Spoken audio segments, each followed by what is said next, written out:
There are so many diets out there that claim to be effective for weight loss or performance, but the reality is that most of them are unrealistic, unsustainable, and quite frankly, dangerous. Now there's another diet that's gone viral called the 30-30-30 diet, and it's been taken up by people across the globe with heaps of reported benefits. But is it actually safe? Is it healthy? And is it something that as a triathlete you should follow? By the end of this video, you'll know the ins and outs of the diet and why it might not be as good as people make it out to be. And if you're new here, then hey, my name's James and I'm a registered sport and exercise nutritionist. I work with amateur and pro triathletes to help them train and race better, improve their recovery, and do all of this in a healthy fashion. 30 grams of protein within 30 minutes of waking, followed by 30 minutes of steady state cardiovascular exercise. So I saw a TikTok the other day from Gary Brecker, and it got my interest, so I started looking into it. It sounds like he wasn't the first person who suggested this, and it might have been Tim Ferriss, but I don't really care about that. I care about the science. It seems like the idea might be to try and improve your ability to burn fat and reduce body fat. So there are lots of people using it for this, but there are also people who are following it for triathlon performance too. I thought about this from a weight loss, health, and performance point of view, and whether there was actually any merit to following a diet like this. The whole concept of this routine is to eat 30 grams of protein within 30 minutes of waking up, followed by 30 minutes of low intensity exercise, hence the 30-30-30. The idea is that you give your body a big blast of protein first thing, because protein is satisfying and it makes you feel full, and it's also involved with appetite regulation later in the day, and it contributes to healthy functioning muscle. Now, this is absolutely true, and it's deeply rooted in science. We have heaps of evidence to show that protein is beneficial, especially so if you're trying to lose weight. Because protein helps you feel full and satisfied, it can reduce cravings and the need for snacking, and that can then help you to stay in a calorie deficit, which is what you need if you want to lose weight. And it does contribute to muscle maintenance and growth, and I'm talking about healthy functioning muscle tissue here, so something that is definitely important for triathletes. And eating a good amount of protein in the morning is a fantastic thing to do. There's some evidence to show that by having a high protein breakfast, you reduce the likelihood of overeating later in the day. Again, super helpful for people who are trying to lose weight. There was also a study in 2022 that demonstrated that spacing protein intake evenly across the day was associated with an improved body composition in females, so more muscle and less fat. So this definitely seems to be a big plus. And unfortunately, one of the places that people fall down on with protein intake is at breakfast. So this approach from the 30-30-30 diet in prioritizing protein at breakfast should mean that more people eat more protein at breakfast, which is a great outcome in my eyes. Then there's the exercise component of the diet. 30 minutes of low intensity exercise after consuming your 30 grams of protein. In theory, this is awesome because if you were following this, then you'd be doing 30 minutes of low intensity exercise a day, which, if we're being honest, is probably far more than a lot of people do. Although if you're watching this and you're a triathlete, probably not more than you.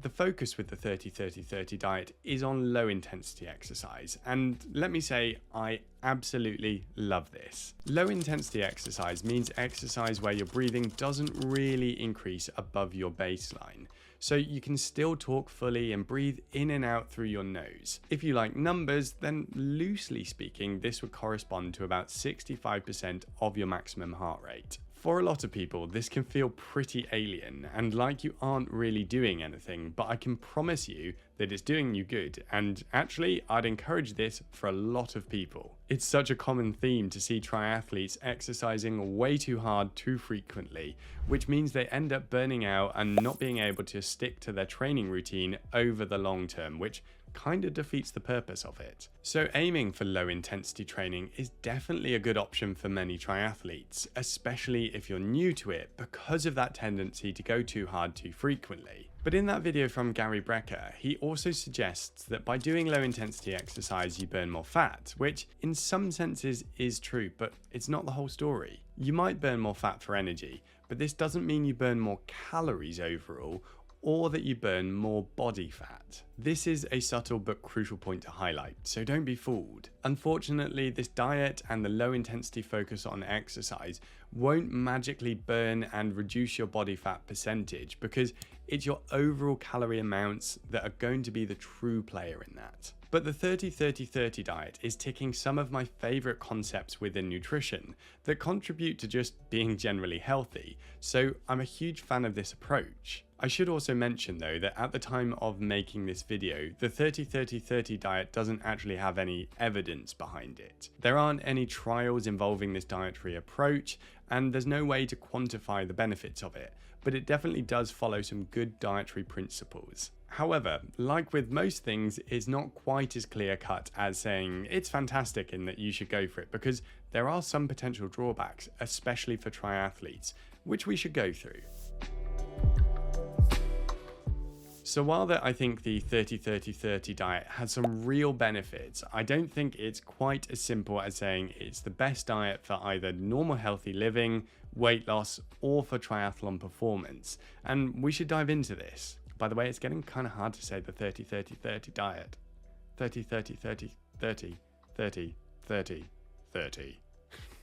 The first issue is that regardless of what type of diet you follow, if you eat classic breakfast foods, it's actually pretty difficult to get 30 grams of protein. Things like cereal or toast do have some protein in, but they don't have heaps of it, meaning this is going to be more difficult for you to achieve. Meat is obviously an option, but I'm not sure I know that many people that want to eat that immediately within 30 minutes of waking up and then go and exercise. Your other options would be something like low-fat dairy, so 200 grams of low-fat Greek yogurt or cottage cheese, and then something like bran flakes or oats, or something using eggs. And of course, you could have a protein shake, which is a convenient and easy way to get protein in. And I'm not specifically against that, but I think where possible, this shouldn't be an everyday thing for breakfast. So I think logistically, this 30 grams of protein within 30 minutes of waking up might be quite difficult for many people to do. And honestly, if everyone were to get over 20 grams of protein in their breakfast, then I would be super pleased, as that's still a great way to start the day. Now, I always think about this from a sport and exercise perspective as well, and specifically for triathletes who are considering it. And one of my worries about this diet is that it's encouraging people to exercise too soon after eating. Unless you are going to just have a protein shake without anything else, you're going to be ending up eating a reasonable amount of slow digesting food here, and that means that you're at an increased risk of having stomach upset, especially if you do something like running. As I've mentioned in previous videos, I would almost always recommend eating carbohydrates before training, which means that you would need to add in carbs as well as that 30 grams of protein. And of course you could use simple carbohydrates here, so products like maltodextrin, or you could blend things like bananas and oats, but that's still going to increase the amount of volume and food that you have to consume. So I think one of the nuances that I would recommend here is to say that if you do run and you don't get any tummy problems, then that's fine. But actually, you can run at any point of the day, and I'd be more keen for you to just work out where it fits into your schedule and lifestyle, rather than saying it has to be first thing in the morning. So you could wait a couple of hours after breakfast to train, or you could train in the afternoon or evening if that's better for you. Basically, do whenever it works for you in your day and it fits in, because it's way more beneficial for you to just train consistently, and if morning doesn't fit your routine, then that's okay. If you're after more nutrition advice, by the way, then you can check out my free Triathletes Nutrition email course, which will help you to use nutrition to improve your training. You can get it for free, link is in the description and comment section of this video, so go and get it and start improving your triathlon training. The other thing which is super important to highlight is that this diet doesn't really give much advice for the rest of the day. So sure, you followed the 30-30-30 rule first thing, but then what? Do you need to worry about your diet? Can you just eat whatever you like at other points of the day? Do you need protein at lunch and dinner. The problem with this is that it doesn't really give enough context for your diet as a whole or enough guidance. Maybe that wasn't ever the intention, but I've learned through my experience with working with clients that generally the clearer, more actionable advice you can give, the better. I could see this as an issue for triathlon performance or when someone's trying to lose weight, where they think that because they've followed this protocol in the morning that they don't really need to worry about their diet for the rest of the day. So they are much more lenient at lunch or at dinner time and even with snacking as well. And on top of that, because the rule emphasizes protein at breakfast, they don't really bother with protein at other points of the day, meaning that they fall short of their total protein requirements. This could easily mean that a triathlete's diet for the rest of the day is poor because they've followed the rule for breakfast and thought that they're sorted. I don't know, maybe I'm overthinking it, but these are the main issues that spring to mind for me. I think if I were to improve this, I would say it's the 30-30-30-30-30 diet, where you focus on 30 grams of protein for breakfast, lunch, dinner, and as snacks throughout the day, plus 30 minutes of exercise at any point, but that's not as catchy. Maybe 30 by 5. 30 to the power of 5? I don't know, if you ever popularized this after watching this video, then please give me some credit. But you could use this diet for healthy living or as a triathlete, but you'll need more than just this rule.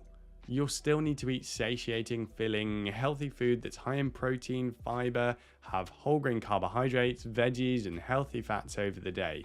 But I think that the essence of this dietary protocol isn't bad at all. Now, if you're a triathlete who's interested in long runs, then check out this video here to learn how to avoid making critical mistakes and get the most out of those long sessions.